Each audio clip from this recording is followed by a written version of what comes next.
ಸ್ನೇಹಿತರೆ, ನಾವೀಗಾಗಲೇ ಪ್ರಯಾಗ್ರಾಜ್ಗೆ ಹೊರಡುವಂಥ ದಾರಿಯಲ್ಲಿ ಅಯೋಧ್ಯೆಗೆ ನಾವು ಮೊದಲು ಹೋಗ್ತೇವೆ, ಹತ್ರ ಕಾಶಿಗೆ ಬರ್ತೀವಿ, ಕಾಶಿಯಿಂದ ನಂತರ ಸೀದಾ ಪ್ರಯಾಗ್ರಾಜ್ಗೆ ಹೋಗ್ತೀವಿ.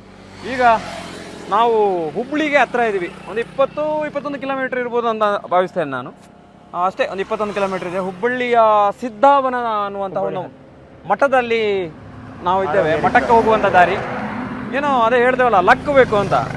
ಆ ಲಕ್ ನಮಗಿದೆ. ಯಾಕಂದರೆ ತುಂಬ ಕಡೆಯಿಂದ ಎಲ್ಲಿ ಅಡುಗೆ ಮಾಡೋದು ಅಂತ ಹೇಳ್ಕೊಂಡು ಭಾಳ ಯೋಚನೆ ಮಾಡ್ತಾ ಬರ್ತಾ ಇದ್ವಿ. ಅಲ್ಲಲ್ಲಿ ನೀರು ಸಿಗ್ಬೋದಾ ಅಂತ ಯೋಚನೆ ಮಾಡಿದ್ವಿ. ಹಾಗೆ ಅಣತಿ ದೂರದಲ್ಲಿ ಒಂದು ಕಬ್ಬಿನ ಅಂಗಡಿ ಇತ್ತು, ಕಬ್ಬಿನ ಜ್ಯೂಸ್ ಕೊಡುವ ಅಂಗಡಿ. ಅವ್ರ ಜೊತೆ ಮಾತಾಡ್ತಾ ಹಾಗೆ ನಾವು ಇಲ್ಲಿ ಹಾರೋಗೇರಿ ಕ್ರಾಸ್ ಹತ್ರ ನಮಗೆ ಒಂದು ಒಳ್ಳೆಯ ಸಿದ್ಧಾವನದ ಒಂದು ಮಠದ ಒಂದು ಜಾಗ ಸಿಕ್ಕಿದೆ. ಹಾಗಾಗಿ ಅವರು ಅಲ್ಲಿಯ ಒಬ್ಬ ಅಧಿಕಾರಿಯನ್ನು ಅವ್ರನ್ನ ಮಾತಾಡಿಸಿದಾಗ ಅವ್ರು ಹೇಳಿದರು, ನೀವು ಬನ್ನಿ, ಧಾರಾಳವಾಗಿ ಇಲ್ಲಿ ಊಟವೆಲ್ಲ ಮಾಡ್ಕೊಳ್ಬೋದು, ಏನು ತೊಂದರೆ ಇಲ್ಲ, ನೀವು ಅಡುಗೆಯನ್ನು ಮಾಡ್ಕೊಳ್ಳಿ, ಧಾರಾಳ ನೀರು ವ್ಯವಸ್ಥೆ ಇದೆ, ಎಲ್ಲ ವ್ಯವಸ್ಥೆ ಇದೆ, ಮಾಡ್ಕೊಳ್ಳಿ ಅಂತ ಹೇಳಿದರು. ಅಲ್ಲೇ ಅವರ ಒಂದು ಬಿಲ್ಡಿಂಗಲ್ಲೇ ಒಳಗೇ ನಮಗೆ ಅವಕಾಶ ಕೊಟ್ಟಿದ್ದಾರೆ. ಅದಕ್ಕೆ ಹೇಳೋದು, ಎಲ್ಲ ಕಡೆ ಹೋದಾಗ ಅನ್ನದ ಋಣ ಮತ್ತು ನಮ್ಮ ವಿಶ್ವಾಸದ ಋಣ ಎಲ್ಲೆಲ್ಲಿ ಇರ್ತದೆ ಅಂತ ಹೇಳಲಿಕ್ಕೆ ಆಗೋದಿಲ್ಲ. ಕೆಲವು ಸಂದರ್ಭದಲ್ಲಿ ಆ ಥರದೊಂದು ಋಣ ಬಂದ ಕೂಡಿ ಬರ್ತದೆ. ಬಹುತೇಕ ನಮಗೆ ಬಂದಿದೆ ಅಂತ ಅಂದ್ಕೋತೀನಿ. ಶಿವಭಟ್ರೆ, ಏನು ಹೇಳ್ತೀರಿ? ತುಂಬ ಖುಷಿ ಆಯ್ತು. ನಾವು ಆಗಂದ ಹುಡುಕ್ತಾ ಇದ್ವಲ್ಲ ಎಲ್ಲಿ ಮಾಡೋದು ಅಡಿಗೆ ಅಂತ ಹೇಳೋ. ಹೌದು. ಆಮೇಲೆ ಇನ್ನೊಂದು ವಿಷಯ, ಏನೋ ನಮ್ಮ ಐಫೋನು ಹೌದು ಬಿದ್ದೋಗ್ಬಿಡ್ತಿತ್ತು ರಾಷ್ಟ್ರೀಯ ಹೆದ್ದಾರಿಗೆ. ಅದು ಯಾಕೋ ಏನೋ ನಮ್ಮ ಆಫೀಸಿಂದ 3 ಸಲ ಕಾಲ್ ಮಾಡಿದ್ದಾರೆ, ಸರ್ ಐಫೋನಿಗೆ ಒಂದು OTP ಬರ್ತದೆ, ಹೇಳಿ ಅಂತ. ನಾನು ಮತ್ತೆ ಹೇಳ್ತೀನಿ ಅಂತ ಹೇಳ್ತಾನೆ ಇದ್ದೆ. ಆದರೆ ಏನೋ ಗೊತ್ತಿಲ್ಲ, ಇದು ಡ್ಯಾಶ್ ಬೋರ್ಡಿಂದ ಇಟ್ಟ ಮೊಬೈಲು ಒಳಗಡೆ ಒಂದು ಸಣ್ಣ ಸೆರೆ ಇತ್ತು, ಅದರ ಮೂಲಕ ಕೆಳಗಡೆ ರಸ್ತೆಗೆ ಬೀಳುವಂಥ ಆತಂಕದಲ್ಲಿತ್ತು. ಜಸ್ಟ್ ಅವರು ಕಾಲ್ ಮಾಡಿದ ಕಾರಣಕ್ಕೆ ನಮ್ಮ ಐಫೋನ್ ಕೂಡ ಬಚಾವಾಯ್ತು. ಹಾಗೆಯೇ ಬೆಳಿಗ್ಗೆ ಹೇಳಿದ್ದೆ ನಾನು, ಗೆಸ್ಟ್ ಪರಿಚಯ ಮಾಡ್ತೀನಿ ಮಾಡಬೇಕಲ್ಲ, ಒಳ್ಳೆ ಗೆಸ್ಟ್ ಇದ್ದಾರೆ ಅಂತೇಳಿ. ಅವ್ರನ್ನು ಕೂಡ ಪರಿಚಯ ಮಾಡುವ ಟೈಮು ಸ್ವಲ್ಪದಲ್ಲೇ ಹತ್ರ ಬಂದಿದೆ. ಈ ಎಪಿಸೋಡಲ್ಲೇ ಪರಿಚಯ ಆಗುತ್ತೆ. ಯಾರು ಅವರು ಕಾಯ್ತಾ ಇರಬೇಕು ನೀವು ಸ್ವಲ್ಪ ಹೊತ್ತು. ನಾವು ಟೊಮೆಟೊ ಕೊಚ್ಚಿ ಅಲ್ಲಿ ನೀರುಳ್ಳಿ ಕೊಚ್ಚಿ ರೆಡಿ ಆಗುವಾಗ ಅವರು ಪ್ರತ್ಯಕ್ಷ ಆಗ್ತಾರೆ ಅವರು. ಆ ವ್ಯಕ್ತಿಯನ್ನ ನಾವು ಹೇಗೆ ಅಂತ ಹೇಳೋದು, ಒಳ್ಳೆ ಮನುಷ್ಯ, ಒಂದು ಒಳ್ಳೆ ಒಡನಾಡಿ. ಸುಮಾರು ದೂರದ ಟ್ರಾವೆಲಲ್ಲಿ ಎಷ್ಟು ದೂರ ಕಿಲೋಮೀಟರ್ ಬಂದ್ವಿ ನಾವು ಬಟ್ರೆ? 450 ಆಗ್ಬೋದಲ್ಲ, 500 ಕಿಲೋಮೀಟರ್ ಬಂದ್ವಿ. ಹಾಗೆ ಬರ್ಬೇಕಾದ್ರೆ ನಾವು ನೋಡಿ ನಿಲ್ಸಿದ್ದು ಈ ನಳ್ಳಿಯನ್ನು ನೋಡಿ ನಿಲ್ಸಿರೋದು, ರಸ್ತೆ ಕಾಣ್ತಾ ಇದೆ, ನೀರ್ ಬೇಕು ಅಂತ. ಈ ನಳ್ಳಿಯನ್ನು ಏನಾದ್ರು ಯೂಸ್ ಮಾಡ್ಕೊಂಡು ಅವ್ರ ಹತ್ರ ಪರ್ಮಿಷನ್ ಕೇಳುವ ಮನೆಯವ್ರ ಹತ್ರ ಅಂತ ಬಂದ್ವಿ. ಆದ್ರೆ ಅಲ್ಲಿ ಒಂದು ಮಠ, ಗುರುಮಠ, ಒಳ್ಳೆಯ ಒಂದು ಗುರುಮಠಕ್ಕೆ ನಾವು ಬಂದು ಸೇರಿದ್ವಿ. ಬಹಳ ಖುಷಿ ಆಯ್ತು. ಒಳ್ಳೆ ಪ್ಲೇಸಿಗೆ ಬಂದ್ವಿ. ಎಲ್ಲ ಕಡೆ ನೋಡಿ, ಒಳ್ಳೆಯ ಮಾವಿನ ನಾವು ನೋಡಿ ಎಲ್ಲ ನಮಗೆ ಇಷ್ಟು ಹಸಿರಿದ್ದ ಇದು ಸಿಗ್ಲಿಲ್ಲ. ಬರೀ ಎಲ್ಲಿ ನೋಡಿದ್ರು ತೇಗ ಅಷ್ಟೇ, ತೇಗ ಬಿಟ್ರೆ ಬೇರೆ ಯಾವ್ದು ಇಲ್ಲ. ಇಲ್ಲಿ ಒಂದ್ ಸ್ವಲ್ಪ ಹುಣಸೆ ಹಣ್ಣು, ಇಲ್ಲೊಂದು ಸ್ವಲ್ಪ ಹಸಿರು ಇದೆಯಲ್ಲ, ಎಲ್ಲ ಇದೆ. ನಮ್ಮೂರಿನ ಎಲ್ಲ ಕೃಷಿ ಇದೆ, ಗೇರು ಬೀಜ ಇದೆ ನೋಡಿ ಇಲ್ಲಿ. ಮತ್ತೆ ಇದು ನಮ್ಮ ಉತ್ತರ ಕನ್ನಡ ಭಾಗಕ್ಕೆ ಸೇರಿದಂತಹ ವ್ಯಕ್ತಿಗಳು, ಅಂದ್ರೆ ಅಲ್ಲಿಯ ಮಠ ಇದು. ಹೌದು, ಅಲ್ಲಿಗೆ ಸೇರಿದಂತ ಮಠ. ಅದು ಯಾವ ಮಠ ಏನು ಅನ್ನೋದನ್ನ ಅವ್ರ ಜೊತೆ ಅವ್ರ ಜೊತೆ ಕೇಳ್ಕೊಂಡು ತಿಳ್ಕೊಳ್ಳೋಣ, ಸಂಪೂರ್ಣ ಮಾಹಿತಿಯನ್ನ ಪಡ್ಕೊಳ್ಳೋಣ. ಹಾಗೆ ಅವರಿಗೊಂದು ಧನ್ಯವಾದಗಳನ್ನು ಕೂಡ ನೆಟ್ಟಿದ್ದಾರೆ ಅಂತ. ಇಲ್ಲೆಲ್ಲ ನೋಡಿ ಕೃಷಿಯನ್ನ ಮಾಡಿದ್ದಾರೆ, ಇಲ್ಲೆಲ್ಲ ಕೃಷಿ ಇದೆ, ತರಕಾರಿ ಕೃಷಿ. ಅದು ತರಕಾರಿ ತೊಂಡೆ ಕೃಷಿ ಅನ್ಸುತ್ತೆ. ಅಲ್ಲಲ್ಲ, ತೊಂಡೆ ಅಲ್ಲ, ಇದು ಏನು ಅಲಸಂಡೆ ಅಲ್ಲ, ಅಲಸಂಡೆ, ತೊಗರಿ ಅದು ತೊಗರಿ ಕಾಳು ಅನ್ಸುತ್ತೆ, ಅಥವಾ ಅಲಸಂಡೆ, ಎರಡರಲ್ಲಿ ಒಂದು. ಅಲಸಂಡೆ ಬಿಳಿ ಅಲಸಂಡೆ ಗಿಡ, ಸಣ್ಣ ಅಲಸಂಡೆ ಗಿಡ. ಇದು ಅಂಜೂರ ಇದೆ ನೋಡಿ, ಅಂಜೂರ ಇದು ಅಂಜೂರ ಇದು ಅಂಜೂರ ನೋಡಿ, ಕಾಯಿ ಬಿಟ್ಟಿದೆಯಲ್ಲ. ಓಕೆ, ಇಲ್ಲಿ ನೋಡಿ ಸ್ವಾಮೀಜಿ ಇಲ್ಲೇ ಇದ್ದಾರೆ. ಪರಬ್ರಹ್ಮ ದುರ್ಲಭಂ ತತ್ವದರ್ಶನಂ ದುರ್ಲಭ ಸಹಜಾವಸ್ಥ ಶ್ರೀಗುರೋ ಕರುಣಾಂ ವಿನಾ. ನಾವು ಮೊದಲನೇದಾಗಿ ಹೋಗಿ ಅಡುಗೆಯನ್ನು ಮಾಡುವಂತಹ ಸಮಯ. ತೋರಿಸ್ಬಿಡಿ. ಹಾಗೆಯೇ ನೋಡಿ, ಇಲ್ಲಿ ಪ್ಲೇಸ್ ಇದೆ, ನಾವು ಚಪ್ಪಲೆಲ್ಲ ತೆಗೆದು ಹೋಗುವ ಅಂತ ಹೇಳಿದರೆ ನಾವೊಂದು ಹಿಂದೆ ಮಠ ಕಾಣಬಹುದು. ಅಲ್ಲೇ ಹಿಂದೆ ಮಠ, ಆ ಕಡೆಗೆ ಮಠ ಇದೆ. ಸುತ್ತಮುತ್ತ ಒಳ್ಳೆ ವಾತಾವರಣ ಅಲ್ಲ, ಹಸಿರು ಕಮ್ಮಿ ಇರುವ ಬೇರೆ ಕಡೆ ತಂಪಿನ ವಾತಾವರಣ ಕೂಡ. ಜೊತೆಗೆ ನೋಡಿ, ಈ ಹಾಲಲ್ಲಿ ಅಡಿಗೆ ಮಾಡ್ಕೊಳ್ಳಿ ಅಂತ ಹೇಳಿದ್ರು. ಇಲ್ಲಿ ಪ್ರಭಾಕರ ಹೆಗಡೆ ಅಂತಿದ್ದಾರೆ ಒಬ್ರು. ಎಲ್ಲಿ? ಅದೇ ಅವರ ಹೆಸರು ಆಗ ನಮ್ಗೆ ಇದು ಮಾಡ್ಕೊಟ್ರಲ್ಲ, ಅವ್ರ ಪ್ರಭಾಕರ ಹೆಗಡೆ. ಹೌದೌದು. ಓಕೆ, ನೋಡಿ ಎಷ್ಟು ಪ್ರಶಾಂತವಾಗಿದೆ. ಇಲ್ಲೇ ನಾವೀಗ ಅಡಿಗೆ ಮಾಡ್ಕೋತೀವಿ. ನಾವೇನೋ ರೋಡ್ ಸೈಡಲ್ಲಿ ಅಡುಗೆ ಮಾಡಬೇಕು ಅಂತ ಬಂದರೆ ಹಾಗೆ ಯೋಗ ಇಲ್ಲಿ ಅಡಿಗೆ ಯೋಗ ಮಾಡೋದು ನಮಗೆ ಬರ್ದಿಟ್ಟಿದೆ. ಮಠದಲ್ಲಿ ಅಡುಗೆ ಮಾಡಿಕೊಳ್ಳುವಂಥ ಒಂದು ಭಾಗ್ಯವನ್ನು ಕಲ್ಪಿಸಿಕೊಟ್ಟಿದೆ. ಹಾಗೆಯೇ ನಮ್ಮ ಮೊಬೈಲ್ ಬಿದ್ದು ಹೋಗೋದು ಕೂಡ ತಪ್ಪಿತು. ಮತ್ತು 1 ಲಕ್ಷ ರೂಪಾಯಿ ಐಫೋನು ಬಿದ್ದು ಹೋಗುವಂತಹ ಒಂದು ಸಾಧ್ಯತೆ ಇತ್ತು, ಅದು ಕೂಡ ತಪ್ಪಿತು. ಅದು ದೇವರ ದಯೆ ಬೇಕೋದಕ್ಕಿಲ್ಲ, ದೇವರ ಸ್ಟ್ರಾಂಗ್ ಆಶೀರ್ವಾದ ಇದ್ದರೆ ಮಾತ್ರ ಅದೆಲ್ಲ ತಪ್ಪೋದು. ಏನು ಹೇಳ್ತೀರಿ? ಹೌದು. ಚೆನ್ನಾಗಿದೆ ಇಲ್ಲಿ ನೋಡಿ ಪ್ಲೇಸ್ ಹೇಗಿದೆ. ನರ್ಸರಿ ಬಾಕ್ಸ್ಗಳು ನೋಡಿ, ನರ್ಸರಿ ಮಾಡ್ತಾರೆ. ನರ್ಸರಿ ಬಾಕ್ಸ್ ಅಲ್ಲದು? ಹೌದೌದು, ನರ್ಸರಿ ಬಾಕ್ಸ್. ವಿಶೇಷ ವ್ಯಕ್ತಿ ಬರುವ ಸಮಯ. ವಿಶೇಷ ವ್ಯಕ್ತಿ ಬರುವ ಸಮಯ, ಪ್ರವೇಶ ಆಗಮನ. ಹಾಗೆ ವಿಶೇಷ ವ್ಯಕ್ತಿಯನ್ನು ನಾವು ಸ್ವಾಗತ ಮಾಡುವ. ನಮ್ಮ ಗಾಡಿಯಲ್ಲೇ ಇದ್ದಾರೆ ವಿಶೇಷ ವ್ಯಕ್ತಿ. ಗಾಡಿಯಲ್ಲಿ ನಿಲ್ಲಿಸಿದ್ವಿ, ಅದನ್ನು ತಗೋಬರ್ತಾರೆ. ಅವ್ರನ್ನೊಂದು ಪರಿಚಯ ಮಾಡಿಬಿಡುವ. ಗಾಡಿ ಸ್ಟಾರ್ಟ್ ಆಯಿತು, ಇನ್ನೇನು ಕೆಲವೇ ಕ್ಷಣ ಅಲ್ವಾ ವಿಶೇಷ ವ್ಯಕ್ತಿ ಆಗಮನ. ವಿಶೇಷ ವ್ಯಕ್ತಿಗಾಗಿ ಕಾತುರದಿಂದ, ವಿಶೇಷ ವ್ಯಕ್ತಿಗಿಂತ ಕಾತರಕ್ಕೆ ಕಾಯ್ತಾ ಇರುವಂಥದ್ದು. ಗಾಡಿ ಬರ್ತಾ ಇದೆ, ಗಾಡಿಯಲ್ಲಿದ್ದಾರಲ್ಲ ವಿಶೇಷ ವ್ಯಕ್ತಿ. ಬೆಳಿಗ್ಗೆ ಅಂತ ನಾವು ಒಂದು ಎಪಿಸೋಡಲ್ಲಿ ಖಾಲಿ ಬಿಟ್ಟಿದ್ವಿ. ಅವರಾಗಿ ಮಿಸ್ ಆಗಿದ್ದು. ಅವರಾಗಿ ಮಿಸ್ ಆಗಿದ್ದು ಕಾರಣ ಅವರ ಮನೆ ಸ್ವಲ್ಪ ದೂರ ಇತ್ತು, ಬರಲಿಲ್ಲ. ಹೇಗಿದ್ದೀರಾ? ಬನ್ನಿ ಸ್ವಾಮಿ, ಬನ್ನಿ. ವಿಶೇಷ ವ್ಯಕ್ತಿ ಅಂತ ಹೇಳಿದರೆ ನಮ್ಮ ಅಬ್ದುಲ್ ರಜಾಕ್ ಅವರು, ಬೇರೆ ಯಾರು ಅಲ್ಲ. ಸುಳ್ಯದ ಆಪತ್ ಬಾಂಧವ, ಮಾನವೀಯತೆಗೆ ಮತ್ತೊಂದು ಹೆಸರು ನಮ್ಮ ಅಬ್ದುಲ್ ರಜಾಕ್ ಅವರು. ಸಾಕಷ್ಟು ದೇಹಗಳನ್ನು ನೀರಿನಿಂದ ಎತ್ತಿದ್ದು ಅಥವಾ ಕೊಳೆತ ಬಾಡಿಗಳನ್ನು ತೆಗೆಯೋದು, ಸಮಾಜ ಸೇವೆ ಮಾಡೋದು ಇವರ ಒಂದು ದೊಡ್ಡ ಕೆಲಸ. ತುಂಬ ಜನರ ಆಶೀರ್ವಾದ ಇವರಿಗುಂಟು. ಅದಕ್ಕೆ ನಾವು ಹೇಳೋದು, ನಾನಂತೂ ಕರಿತಾ ಇರ್ತೀನಿ ಅವಾಗವಾಗ ಸುಳ್ಯದ ಈಶ್ವರ ಮಲ್ಪೆ ಅಂತ. ಬಿಟ್ರೆ ಹೌದಾ, ಅವಾಗವಾಗ ಇವ್ರನ್ನ ಕರಿತಾ ಇರ್ತೀನಿ ಸುಳ್ಯದ ಈಶ್ವರ ಮಲ್ಪೆ ಅಂತ.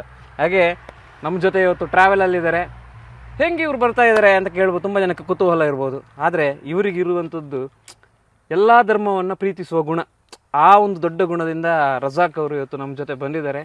ಪ್ರಯಾಗ್ರಾಜ್ ಅಯೋಧ್ಯೆಗೆ ಬರ್ತಾರೆ, ಅಲ್ಲಿಂದ ಕಾಶಿಗೆ ಬರ್ತಾರೆ, ಪ್ರಯಾಗ್ರಾಜ್ ಕುಂಭಮೇಳದಲ್ಲಿ ಅಲ್ಲೂ ಇರ್ತಾರೆ ನಮ್ಮ ಜೊತೆಗೆ ಗಂಗೆಯಲ್ಲಿ ಮಿಂದು ಎದ್ದು ಬರ್ತೇವೆ ನಾವು. ದೇವರ ಆಶೀರ್ವಾದವನ್ನು ತಗೊಂಡು ಬರ್ತೇವೆ. ಹಾಗೆ ಇವತ್ತು ಅಡುಗೆ ಕೆಲಸವನ್ನು ಮಾಡ್ತೇವೆ. ಹಾಗೆ ಅಬ್ದುಲ್ ರಜಾಕ್ ಅವರು ಕೂಡ ನಮಗೆ ಸಾಥ್ ಕೊಡಬೇಕಂತ ಮನವಿ. ಕೊಡ್ತಿರಲ್ಲ? ಸಾಂಬಾರು ಮಾಡಲಿಕ್ಕೆ ಬರ್ತದ? ಬಟ್ರೆ ವಿಶೇಷ ಅತಿಥಿ ಬೇರೆ ಇದ್ದಾರೆ. ಮಾತಾಡ್ತಾ ನಾವು ಒಂದು ನಮ್ಮ ಕೆಲಸ ಸಾಂಬಾರು ಮಾಡೋದು ಎಲ್ಲ, ಫುಡ್ ಪ್ರಿಪೇರ್ ಮಾಡೋದು ಎಲ್ಲ ಮಾಡುವ ಅಲ್ಲ? ಹೌದು, ನಳಪಾಕ. ಓಕೆ, ಇದಷ್ಟು ಇನ್ನೊಂದಷ್ಟು ಅಪ್ಡೇಟ್ಗಳನ್ನು ಕೊಡ್ತೇವೆ ನಮ್ಮ ಜೊತೆ. ಮತ್ತು ಜೊತೆಗೆ ಕಿಶೋರ್ ಅವರು ಕೂಡ ಇದ್ದಾರೆ, ಅವರು ಕ್ಯಾಮರಾಗ್ರಫಿಯಲ್ಲಿದ್ದಾರೆ. ಹಾಗೆ ನಾವು ಲಾಂಗ್ ಜರ್ನಿ, ಬಟ್ ಸುಸ್ತಾಗುದಿಲ್ಲ. ಸುಮ್ಮನೆ ಹೇಳೋದು ಏನಿಲ್ಲ, ಈಕೋದಲ್ಲಿ ತುಂಬ ಚೆನ್ನಾಗಿ ಆಗಿದ್ದು, ತುಂಬ ಖುಷಿಯಾಗಿದೆ. ಎಲ್ಲರೂ ಮಲ್ಕೊಂಡೆಲ್ಲ ಬೆಟ್ಟ ಹಾಕೊಂಡು ಹೋಗಿದ್ದಾರೆ. ಹೆದರ್ಸೋದು ಜನರನ್ನ ಹೆದರ್ಸೋದು. ಹಾಗಾಗಿ ರಜಾಕ್ ಅವರು ಎಲ್ಲೋದ್ರು ಕೂಡ ಅವರು ಗಾಡಿ ಬಿಟ್ಟಿರೋದಿಲ್ಲ. ಅವ್ರಿಗೊಂದು ಗಾಡಿ ಟಚ್ ಬೇಕಾಗ್ತದೆ. ಹಾಗಾಗಿ ಅವ್ರ ಗಾಡಿಯ ಮೇಲೆ ಭಯಂಕರ ಒಲವು. ಹೇಗುಂಟು ಈಕೋ ಜರ್ನಿ? ಖುಷಿ ಇಲ್ವಾ? ಈಕೋ ಜರ್ನಿ ಹೇಗುಂಟು? ಖುಷಿ ಆಯ್ತಾ ಇಲ್ಲ? ನೇರವಾಗಿ ಹೇಳಿ. ಇದು ಖುಷಿ ಆಯ್ತು. ಇಲ್ಲ ಏನಿಲ್ಲ, ಆರಾಮ್ ಜರ್ನಿ, ಏನು ತೊಂದರೆ ಆಗಲಿಲ್ಲ. ನಿಮಗೆ ಇಷ್ಟು ದೂರ ಬಂದರೆ ನಮ್ಮ ಒಟ್ಟಿಗೆ. ಬೆಳಿಗ್ಗೆ ವಿಡಿಯೋದಲ್ಲಿ ಇರಲಿಲ್ಲ. ಬೆಳಿಗ್ಗೆ ವಿಡಿಯೋದಲ್ಲಿ ಯಾಕೆ ಇರಲಿಲ್ಲ ಅಂತ ನೀವೇ ಹೇಳಿ. ಯಾಕೆ ಇರಲಿಲ್ಲ ಅಂತ ಹೇಳಿದ್ರೆ ನಿಮ್ಮ ಮನೆ ದೂರ ಇತ್ತು. ಹೌದೌದು. ನಿಮ್ಮನ್ನು ನಾವು ಅರ್ಧ ದಾರಿಯಿಂದ ಪಿಕ್ ಮಾಡಿದ್ದು. ಕೆಲವರಿಗೆ ಡೌಟ್ ಇರ್ಬೋದು, ಯಾಕೆ ಇವರು ಬೆಳಗಿನ ವಿಡಿಯೋದಲ್ಲಿ ಫಸ್ಟ್ ವಿಡಿಯೋದಲ್ಲಿ ಇರಲಿಲ್ಲ ಅಂತ. ಸುಮಾರು ದೂರ ಬಂದು ನಾವು ಇವರನ್ನು ಪಿಕ್ ಮಾಡಿದ್ದು. ನಾವು ಫಸ್ಟ್ ಅಲ್ಲಿಂದ ಹೊರಡುವಾಗ ನಾವೇ ಇವರಿಗೆ ಹೇಳಿದ್ವಿ, ನೀವು ಆಮೇಲೆ ನಾವು ನಿಮ್ಮನ್ನು ಪಿಕ್ ಮಾಡ್ಕೊಂಡು ಹೋಗ್ತೇವೆ, ಒಂದು ವೇಯಲ್ಲಿ ಪಿಕ್ ಮಾಡ್ತೇವೆ. ಇಲ್ಲಾಂದ್ರೆ ಗಾಡಿ ನಾನು ಅಲ್ಲಿ ಇಟ್ಟು ಬರಬೇಕಾಗ್ತದೆ. 7-8 ದಿವಸ ಅಲ್ಲೇ ಬಾಕಿ ಆಗ್ತದೆ. 7-8 ದಿವಸ ರೋಡಲ್ಲಿ ಗಾಡಿ ಇರಬೇಕಾಗ್ತದೆ. ಅದಕ್ಕೆ ಮನೆ ಹತ್ತಿರದಿಂದ ನಾವು ಬಂದಿವಿ. ಮನೆ ಹತ್ತಿರದಿಂದ ಇವರು ಬಂದರು, ಇವ್ರನ್ನ ಪಿಕ್ ಮಾಡ್ಕೊಂಡು ನಾವು ಬಂದ್ವಿ. ಶಿವಭಟ್ರು ಭಾಗಮಂಡಲದಿಂದ 2 ಗಂಟೆಗೆ ರಾತ್ರಿ ಹೊರಟು ಬಂದರು. ಎಲ್ಲರೂ ಇವತ್ತು ಸೇರಿ ಒಂದು ಹೊರಟಿರುವಂತಹ ಒಂದು ಸನ್ನಿವೇಶ. ಒಳ್ಳೆ ಜಾಗ ಸಿಕ್ತಲ್ಲ ಇವತ್ತು? ಒಳ್ಳೆ ಜಾಗ ಸಿಕ್ತು, ಒಂದು ಖುಷಿ ಆಯಿತು. ಇಂಥ ಜಾಗ ಬರ್ಲಿಕ್ಕೆ ಒಂದು ಪುಣ್ಯ ಸಿಕ್ಕಿದೆಲ್ಲ. ಎಲ್ಲರೂ ಬರುವಂಥದ್ದನ್ನು ನಮಗೆ ಬರಲಿಕ್ಕೆ ಒಂದು ಚಾನ್ಸ್ ನೀವು ಮಾಡಿಕೊಟ್ರಲ್ಲ. ನಾವು ಮಾಡಿಕೊಡ್ಲಿಲ್ಲ, ದೇವರು. ನಿಮ್ಮೊಟ್ಟಿಗೆ ಸೇರಿದ ಕಾರಣ ನಮಗೊಂದು ಇಲ್ಲಿ ಬರುವಂಥ ಒಂದು ಚಾನ್ಸ್ ಸಿಕ್ಕಿತ್ತಲ್ಲ, ಅದೊಂದು ದೊಡ್ಡ ಖುಷಿ. ಬೇರೆ ಅದು ದೊಡ್ಡ ಖುಷಿ. ಯಾಕೆಂತ ಹೇಳಿದರೆ ದುಡ್ಡು ಕೊಟ್ಟೇ ಬರಲಿಕ್ಕೆ ಆಗೋದವರು ಇದ್ದಾರೆ, ಅದರಲ್ಲಿ ಏನೂ ಇಲ್ಲದೆ ನಾನು ಬಂದಿದ್ದೀನಿ. ಅದು ತುಂಬ ಖುಷಿ ಅಂತ ಹೇಳ್ಬೋದು. ತುಂಬ ಖುಷಿ ಅಂತ. ತುಂಬ ಖುಷಿ. ನಮ್ಮ ನಾಟ್ ಔಟ್ ಐಡಿಯಾನ ಯಾವಾಗಲೂ ಬಿಡುದೇ ಇಲ್ಲಲ್ಲ? ಅದು ಬೇಕಲ್ಲ, ಸಂಬಳ ಕೊಡುವವರೆಗೂ ನಾವು ಬೇಕಾಗ್ತದೆ, ಏನು ಬಿಡ್ಲಿಕ್ಕೆ ಆಗೋದಿಲ್ಲ. ಅಂದರೆ ಅವರಿಗೆ ಸಂಸ್ಥೆಯ ಬಗ್ಗೆ ವಿಪರೀತ ಪ್ರೀತಿ. ಯಾವಾಗ ನೋಡಿದ್ರು ನಮ್ಮ ID ಕಾರ್ಡೆಲ್ಲ ಹಾಕೊಂಡಿರ್ತಾರೆ. ಎಲ್ಲೇ ನಾವು ನೋಡಲಿ ಅವ್ರ ID ಕಾರ್ಡ್ ಒಂದು ತೆಗಿಯೋದಿಲ್ಲ, ಆಗ ಹಾಕೊಂಡಿರ್ತಾರೆ. ನಾನು ಕೇಳ್ತೇನೆ, ಯಾವ ಅದನ್ನು ಮಲಗುವಾಗಲೂ ಬಿಚ್ಚುದಿಲ್ಲ ಅದನ್ನು ಅಂತೇಳಿ. ಬಟ್ ಅವರು ಅದಷ್ಟು ನಿಷ್ಠೆಯಿಂದ ಒಂದು ಇದ್ದಾರೆ. ನಿಮ್ಮೊಟ್ಟಿಗೆ ನಾವು ಕೆಲಸಕ್ಕೆ ಇರುವಷ್ಟು ದಿನ ಅದು ಬೇಕಾಗ್ತದೆ. ಒಂದು ಇಲ್ಲಿ ಮಾತನ್ನು ಕರೆಕ್ಷನ್ ಹಾಕುವ, ಕೆಲಸದವರಲ್ಲ ನಾವಿಲ್ಲಿ ವಿಶ್ವಾಸ, ನಿಮ್ಮನ್ನು ನಾವು ಕೆಲಸದವರ ತರ ಯಾವ್ದು ಕಾಣಲೂ ಇಲ್ಲ, ಕಾಣುದು ಇಲ್ಲ. ಬಿಟ್ರೆ ಶಿವ ಬಿಟ್ರೆ ನಿಜ. ಈಗ ಏನ್ ಹೇಳ್ತೀರಿ, ನಾವು ಯಾರನ್ನ ಕೆಲಸದವರ ಅಲ್ಲ, ಅವ್ರು ನಮ್ಮೊಟ್ಟಿಗೆ ಇಷ್ಟೊತ್ತು ಇದ್ದಾಗಲೇ ಗೊತ್ತಾಗಿದಲ್ಲ ಯಾರು ಏನು ಅಂತೇಳಿ. ಹೌದು, ಯಾಕಂದ್ರೆ ತುಂಬಾ ಕಾಮಿಡಿ, ಎಷ್ಟು ಚಂದ ಮಾತಾಡಿಸ್ತಾರೆ ಅಂತ ಹೇಳಿದ್ರೆ ತುಂಬಾ ಕಾಮಿಡಿ ಮಾತಾಡ್ತಾರೆ, ತುಂಬಾ ಟೈಮ್ ಪಾಸ್ ಕೊಡ್ತಾರೆ, ತುಂಬಾ ಟೈಮ್ ಪಾಸ್, ಒಳ್ಳೊಳ್ಳೆ ಜೋಕ್ಸ್ ಹೇಳ್ತಾರೆ. ನಮಗೆ ಟ್ರಾವೆಲ್ ಅಲ್ಲಿ ಬಚ್ಚಲೇ ಇಲ್ಲ, ಸತ್ಯ ಹೇಳ್ತಾನೆ, ನನಗೆ ಒಂದು ಚೂರು ಬಚ್ಚಲಿಲ್ಲ. ಇಷ್ಟು ದೂರ ಬಂದಿದ್ವಿ, 500 ಕಿಲೋಮೀಟರ್ ಹತ್ರ. ಇನ್ನು ಹುಬ್ಬಳ್ಳಿಗೆ ಜಸ್ಟ್ ಒಂದು 20 ಕಿಲೋಮೀಟರ್ಸ್ ಅಷ್ಟೇ ಇದೆ ರಿಮೈನಿಂಗ್ ಇಲ್ಲಿಂದ, ನಾವು ಇರುವ ಪ್ಲೇಸಿಂದ. ಬಟ್ ತುಂಬಾ ಖುಷಿಯಾಗಿ ಮಾತಾಡ್ಸ್ಕೊಂಡು ಬಂದಿರೋದು ಅಚ್ಚು. ಜೊತೆಗೆ ನಮ್ಮ ಭಟ್ರೊಂದೊಂದು ಆಗಾಗ ಒಂದು ಚಟಾಕಿಯೆಲ್ಲ ಹೊಡಿಸ್ತಾರೆ, ಹಾಸ್ಯ ಚಟಾಕಿಯನ್ನು ಹೊಡಿಸೋದ್ರ ಮೂಲಕ. ಭಟ್ರದ್ದು ಇದೆಲ್ಲ ಟ್ರಿಪ್, ಅವ್ರದ್ದು ಸುಮಾರು ಟ್ರಿಪ್ ಆಗಿದೆ ನಮ್ಮ ಜೊತೆ. ಅವರು ವಯನಾಡಿಗೆ ಲಾಂಗ್ ಟ್ರಿಪ್ ಬಂದಿದ್ದಾರೆ. ಜೊತೆಗೆ ಅವರು ಅವರ ಒಂದು ಸ್ಟ್ರಾಂಗ್ ಫೌಂಡೇಶನ್ ಬೆಳೆದಿದ್ದು ಭಾಗಮಂಡಲ ತಲಕಾವೇರಿ ನಾರಾಯಣಾಚಾರ್ಯರ ಸ್ಟೋರಿ. ಅಲ್ಲಿಂದ ನಂತರ ಭಟ್ರು ನಾವು ಏನಾದರೂ ಒಂದು ಬನ್ನಿ ಭಟ್ರೆ ಅಲ್ಲಿಗೊಂದು ಹೋಗ್ಲಿಕ್ಕೆ ಉಂಟು ಅಂತ ಹೇಳಿದ್ರು ಕೂಡ ಭಟ್ರು ಬರ್ತಾರೆ. ಯಾಕಂದರೆ ಅವರಿಗೆ ನಾಲೆಜ್ ಇದೆ, ಅವರು ಏನಾದ್ರು ವಿಚಾರಗಳನ್ನು ಅರ್ಥಪೂರ್ಣವಾಗಿ ಹೇಳ್ತಾರೆ, ಕೆಲವು ವಿಚಾರಗಳನ್ನು. ನಾವು ಇದರಲ್ಲೂ ಈ ಒಂದು ಯಾತ್ರೆಯಲ್ಲಿ ಅವರ ಪಾತ್ರ ಯಾಕೆ ಡಿಫ್ರೆಂಟ್ ಆಗಿರುತ್ತೆ ಅಂತ ಹೇಳಿದರೆ, ನಾವು ಧಾರ್ಮಿಕವಾಗಿ ಅವರು ತುಂಬ ಸ್ಟ್ರಾಂಗ್ ಆಗಿರುವಂಥದ್ದು. ಒಂದಷ್ಟು ಕಥೆಗಳು ಅಥವಾ ಅದಕ್ಕೆ ಐತಿಹಾಸಿಕ ಹಿನ್ನೆಲೆಗಳು ಅವರಿಗೆ ಗೊತ್ತಿದೆ. ಅಯೋಧ್ಯೆಯಿಂದ ಹಿಡಿದು ಕಾಶಿಯಿಂದ ಹಿಡಿದು ಅಲ್ಲಿ ಆಚರಣೆಗಳ ಬಗ್ಗೆ ಎಲ್ಲವೂ ಕೂಡ ಅವರಿಗೆ ತರ್ಕಬದ್ಧವಾಗಿ ಗೊತ್ತಿದೆ, ಅದು ಒಂದು ವಿಶೇಷ. ಜೊತೆಗೆ ಅಚ್ಚು ಅವರು ನಮ್ಮ ಜೊತೆ ಇರೋದು. ಅಚ್ಚು ಆಪದ್ ಬಾಂಧವ, ಎಷ್ಟೋ ಜನರ ರಕ್ಷಣೆ ಮಾಡಿದವರು. ಅಂಥವರು ಒಂದು ಗಂಗಾ ನದಿಯ ತನಕ ಬರ್ತಾರೆ ಅಂತ ಹೇಳಿದರೆ ಅದು ನಮಗೆಲ್ಲರಿಗೂ ಕೂಡ ಖುಷಿಯಾಗುವಂಥದ್ದು. ಜೊತೆಗೆ ಎಲ್ಲ ಧರ್ಮವನ್ನು ಪ್ರೀತಿಸಬೇಕು, ನಾವು ಎಲ್ಲರನ್ನು ಗೌರವಿಸಬೇಕು ಅನ್ನುವಂಥ ಆ ಮಾತು ಇದೆಯಲ್ಲ, ಅದು ನಿಜವಾದ ತೂಕವಿರುವಂಥ ಮಾತು. ಹಾಗಾಗಿ ಅಚ್ಚು ಅವರು ಕೂಡ ಇದ್ದಾರೆ. ನಾವೆಲ್ಲರೂ ಸೇರಿ ಈಗ ಒಂದು ಅಡುಗೆ ಮಾಡುವಂಥ ಕಾರ್ಯಕ್ರಮ. ಪಾತ್ರಗಳೆಲ್ಲ ರೆಡಿ ಆಗ್ತಾ ಇದ್ದಾವೆ. ಪಾತ್ರ ತೊಳೆಯೋದು,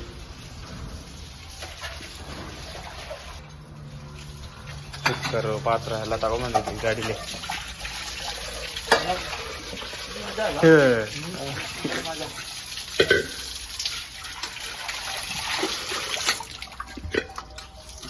ಪಾತ್ರ ಎಲ್ಲ ತೊಳೆದು ನಮ್ಮ ಅಡುಗೆಯ ಮ್ಯಾನೇಜರ್ ಟೊಮೆಟೊ,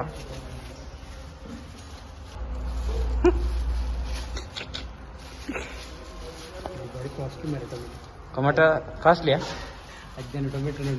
ಎಷ್ಟು ಇದೆ ಟೊಮೆಟೊಕ್ಕೆ? ಇದು ಈಗ 30 ರೂಪಾಯಿ ಅರ್ಧ ಕೆಜಿ ಟೊಮೆಟೊಕ್ಕೆ 30 ರೂಪಾಯಿ. ಅದು ನೋಡಿ, ಇದೆಲ್ಲ ಹೋದ ಟೊಮೆಟೊಗಳು. ಇಷ್ಟೊಂದು ಕ್ಲಾರಿಟಿ ಬರಲಿಲ್ಲ ಟೊಮೆಟೊ. ಬಟ್ ಅದು ಜಾಸ್ತಿ ಆಯ್ತಲ್ಲ ರೇಟ್. ಅದು ನಮ್ಮ ಸುಳ್ಯದಲ್ಲಿ ಎಷ್ಟು? 35 ರೂಪಾಯಿ 1 ಕೆಜಿ ಸಿಗ್ತದೆ. 30 ರೂಪಾಯಿಗೆ 1 ಕೆಜಿ ಸಿಗ್ತದೆ. ಇವರು ಕೊಟ್ಟದ್ದು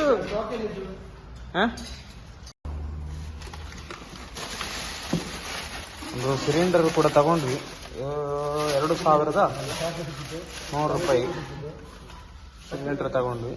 ಜೊತೆಗೆ ಒಂದಷ್ಟು 5 ಕೆಜಿ ರೈಸ್ ತಗೊಂಡಿದ್ದೇವೆ. ಹೋಲ್ ಜರ್ನಿಯಲ್ಲಿ ಅಂದರೆ ನಾರ್ತ್ ಸ್ಟಾರ್ಟ್ ಆದ ಮೇಲೆ ಯಾವುದೇ ಕಾರಣಕ್ಕೂ ನಾವು ಫುಡ್ಗಳನ್ನು ಹೊರಗಡೆ ಮಾಡಬಾರ್ದು ಅಂತ ತೀರ್ಮಾನ ತಗೊಂಡಿದ್ದೇವೆ. ಬಟ್ರೆ ನಾರ್ತ್ ಸ್ಟಾರ್ಟ್ ಆದ ಮೇಲೆ ಅಂದರೆ ಹುಬ್ಬಳ್ಳಿ ಕಳೆದ ಮೇಲೆ ಯಾವುದೇ ಫುಡ್ಡನ್ನು ನಾವು ಸ್ವಲ್ಪ ಕಮ್ಮಿ ಮಾಡ್ಕೋಬೇಕು, ಕಾಪಾಡ್ಕೊಳ್ಲಿಕ್ಕೆ. ಇನ್ನೊಂದು, ಅಲ್ಲಿ ಸಾಸಿವೆ ಎಣ್ಣೆ ತುಂಬಾ ಜಾಸ್ತಿ ಉಪಯೋಗಿಸ್ತಾರೆ. ಸಾಸಿವೆ ಇದೆಲ್ಲ ನಮಗೆ ಮತ್ತೆ ರೈಸ್ ಐಟಮ್ ಅಲ್ಲಿ ಅಷ್ಟೇ ಬಾಸ್ಮತಿ ರೈಸ್ ಸಿಗುತ್ತೆ. ಹೊಟ್ಟೆನೂ ಹೋಗ್ತದೆ ಅಂತಲ್ಲ ಸಾಸಿವೆ ಫುಡ್ ಜೀರ್ಣಕ್ರಿಯೆ ನಿಧಾನ ಅಲ್ವಾ? ಓಕೆ. ಅಲ್ಲಿಯ ಫುಡ್ಡಿಗೂ ನಮ್ಮ ಫುಡ್ಡಿಗೂ ತುಂಬಾ ವ್ಯತ್ಯಾಸ ಬರ್ತದಲ್ಲ. ಅದಕ್ಕೋಸ್ಕರ ಮತ್ತೆ ಉಪ್ಪು ಮೆಣಸು ಖಾರ ಎಲ್ಲ ತುಂಬಾ ಡಿಫ್ರೆಂಟ್ ಆಗಿರುತ್ತೆ. ಉಪ್ಪು ಮೆಣಸು ಖಾರ ಎಲ್ಲ ಅಡುಗೆಗೆ ಎಲ್ಲ ರೀತಿಯಾದಂಥ ತಯಾರಿ ನಡೀತಾ ಇದೆ. ಅಬ್ದುಲ್ ರಜಾಕ್ ಅವರು ನೀಟಾಗಿ ಟೊಮೆಟೊವನ್ನು ಕಟ್ ಮಾಡ್ತಾ ಇದ್ದಾರೆ. ಜೊತೆಗೆ ನೀರುಳ್ಳಿನೆಲ್ಲ ಕಚ್ಚಿ ಆಗಿದೆ. ಜೀವನದ ಮೊದಲ ಪ್ರಯತ್ನ ಇದು.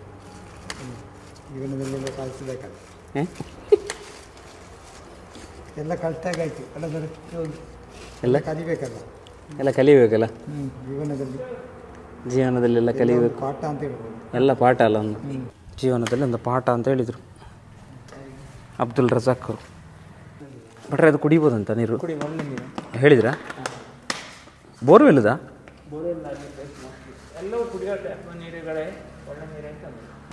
ಹಾಗೆ ನಾನು ಬರಬೇಕಾದ್ರೆ ಮನೆಯಿಂದ ಒಂದು ಮ್ಯಾಪ್ ತಗೊಂಬಂದಿದ್ದೀನಿ. ಬಿಟ್ರೆ ಅಗ್ನಿನ ಅಗ್ನಿ ಹೊತ್ತಿಸ್ಬೇಕಾ? ಅಗ್ನಿ ಹೊತ್ತಿಸ್ಬೇಕು ಅಂತ ಭಟ್ರು ಹೇಳ್ತಾ ಇದ್ದಾರೆ. ಹಾಗಾಗಿ ಅಗ್ನಿಯನ್ನು ಹೊತ್ತಿಸುವ. ಅದಕ್ಕೆ ಮುಂಚೆ ನಾನೊಂದು ಮ್ಯಾಪ್ ತೊಗೊಂಬಂದಿದ್ದೀನಿ, ಇಂಡಿಯಾ ಮ್ಯಾಪು. ನಾವು ಎಲ್ಲಾಗಿ ಟ್ರಾವೆಲ್ ಮಾಡ್ಕೊಂಡು ಬಂದಿದ್ದೀವಿ ಅಂತ, ನಾವು ಎಲ್ಲಾಗಿ ಟ್ರಾವೆಲ್ ಮಾಡಿಕೊಂಡು ಬಂದಿದ್ದೀವಿ ಅಂತ ತೋರಿಸ್ಲಿಕ್ಕೆ. ಅಂದರೆ ನೋಡಿ ಭಟ್ರೆ, ನಾವು ಇಲ್ಲಿಂದ ಹೊರಡ್ತೀವಿ ನೋಡಿ, ಇಲ್ಲಿ ಸುಳ್ಯವನ್ನು ಮೆನ್ಷನ್ ಮಾಡಲಿಲ್ಲ, ಆದರೆ ನಾವು ಇಲ್ಲಿ ಒಂದು ಲೆಕ್ಕಾಚಾರ ಇಟ್ಕೊಳ್ಳುವ. ಇಲ್ಲಿ ಹಿಂಗೆ ಇಟ್ಕೊಂಡು ಬಂದರೆ ನಾವು ನೋಡಿ, ಈಗ ಎಲ್ಲಿ ಬಂದಿದ್ದೀವಿ ಹೇಳಿ ನಾವು? ಹುಬ್ಬಳ್ಳಿ ನಿಯರು ಇಲ್ಲಿ ಇದ್ದೇವೆ ನೋಡಿ.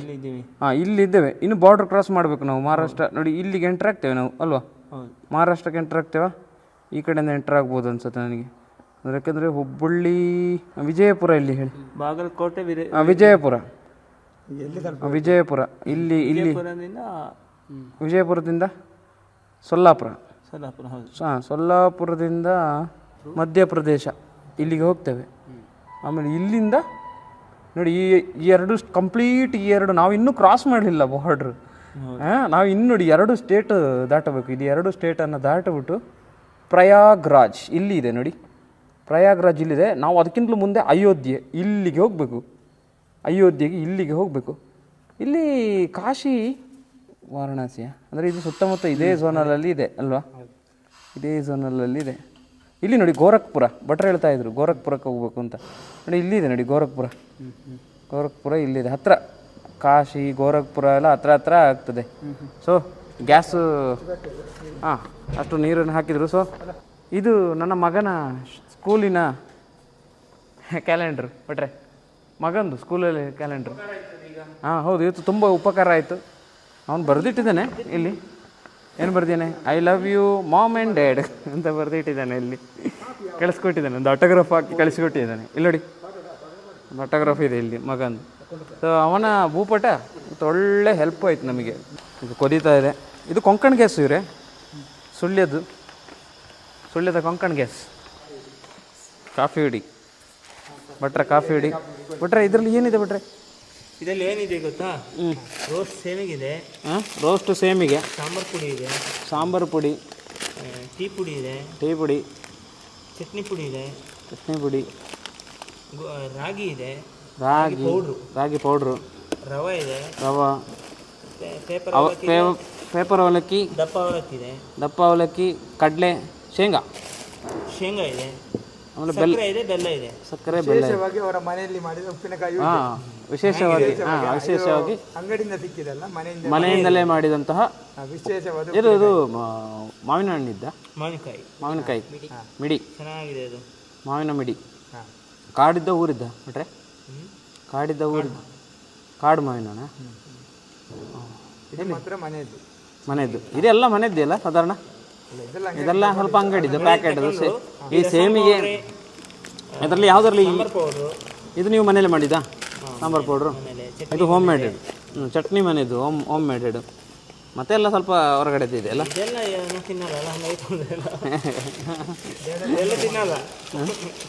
ಬೇಳೆ ಇದೆ. ಹಾಗಾಗಿ ಓಕೆ, ಕಾಫಿ ಆದ ಮೇಲೆ ಅನ್ನ ಸಾಂಬಾರು ರೆಡಿ ಆಗ್ತದೆ. ಎಸ್, ಸಾಕಾಗುವ ಹೇಳಬೇಕು. ನನಗೆ ಸಾಕಾಗ್ಬೋದು ಅಂತ. ಭಟ್ರು ಉಪ್ಪಿನಕಾಯಿ ಸಾಕು. ಈಗ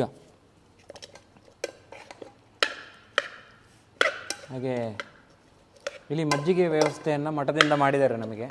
ಅವರಿಗೆ ನಾವು ಧನ್ಯವಾದವನ್ನು ಹೇಳ್ತೇವೆ. ಅಂತ ಹೇಳಿದರೆ ಇದೆಲ್ಲ ಪ್ರೀ ಪ್ಲ್ಯಾನ್ ಅಲ್ಲ, ಪ್ಲ್ಯಾನ್ ಇಲ್ಲದೆ ಆಗಿರುವಂಥದ್ದು. ಈ ಮಠದ ಒಬ್ಬರು ಅಮ್ಮ ಇದ್ದಾರೆ, ಅವರೇ ಮಜ್ಜಿಗೆಯನ್ನೆಲ್ಲ ನಮಗೆ ಕೊಟ್ಟು, ಜೊತೆಗೆ ಸಾಂಬಾರು ಬೇಕಾ ಅಂತ ಕೇಳಿದರು. ಆದರೆ ಇಲ್ಲಿ ನಾವು ಆಲ್ರೆಡಿ ಟೊಮೆಟೊ ಸಾರೆಲ್ಲ ಮಾಡಿದ್ವಿ, ಹಾಗಾಗಿ ನೋಡಿ ಟೊಮೆಟೊ ಸಾರು ರೆಡಿಯಾಗಿದೆ. ಹಾಗೆ ಮಜ್ಜಿಗೆ, ಉಪ್ಪಿನಕಾಯಿ, ಜೊತೆಗೆ ಚಟ್ನಿ ಪುಡಿ ಇದೆ. ಇಲ್ಲಿ ಅಚ್ಚು ಎಲ್ರಿಗೂ ಬಡಿಸ್ತಾ ಇದ್ದಾರೆ, ಎಲ್ಲರಿಗೂ ಕೂಡ. ಒಟ್ಟಲ್ಲಿ ಪ್ರಯಾಗ್ರಾಜ್ನ ನಮ್ಮ ಯಾತ್ರೆ ಇದೆ, ಏನು ಕುಂಭಮೇಳದ ಯಾತ್ರೆ. ಅಯೋಧ್ಯೆಗೆ ನಾವು ಮೊದಲು ಹೋಗ್ತೇವೆ, ಆಮೇಲೆ ಕಾಶಿಗೆ ಬರ್ತೇವೆ, ಕಾಶಿಯಿಂದ ಪ್ರಯಾಗ್ರಾಜ್ಗೆ ಬಂದು ಅಲ್ಲಿಂದ ಮತ್ತೆ ವಾಪಸ್ ಊರಿಗೆ ಬರ್ತೇವೆ. ಸೊ ಈ ಒಂದು ನಮ್ಮ ಜರ್ನಿಯ ಇವತ್ತಿನ ದಿವಸದ ನಮ್ಮ ಪ್ರಯಾಣದ ಈ ಊಟ ಮುಗಿದ ನಂತರ ನಮ್ಮ ಪ್ರಯಾಣವನ್ನು ಇಲ್ಲಿಂದ ನಾವು ಮತ್ತೆ ಮುಂದುವರಿಸ್ತೇವೆ. ಶಿವಭಟ್ರೆ, ಇಲ್ಲಿಂದ ನಾವು ಮತ್ತೆ ಪ್ರಯಾಣ ಮುಂದುವರಿಲಿಕ್ಕಿದೆ. ಹಾಗೆ ಅಚ್ಚು ಕೂಡ ನಮ್ಮ ಜೊತೆ ಇರ್ತಾರೆ. ಸಂಪೂರ್ಣವಾದ ವಿಡಿಯೋವನ್ನು ನಮ್ಮ ಮುಂದಿನ ಎಪಿಸೋಡ್ಗಳಲ್ಲಿ ವೀಕ್ಷಿಸಿ ಅಂತ ಹೇಳ್ತಾ ಈ ಕಾರ್ಯಕ್ರಮ ಮುಗಿಸ್ತೇನೆ. ಧನ್ಯವಾದಗಳು. ನಮಸ್ಕಾರ.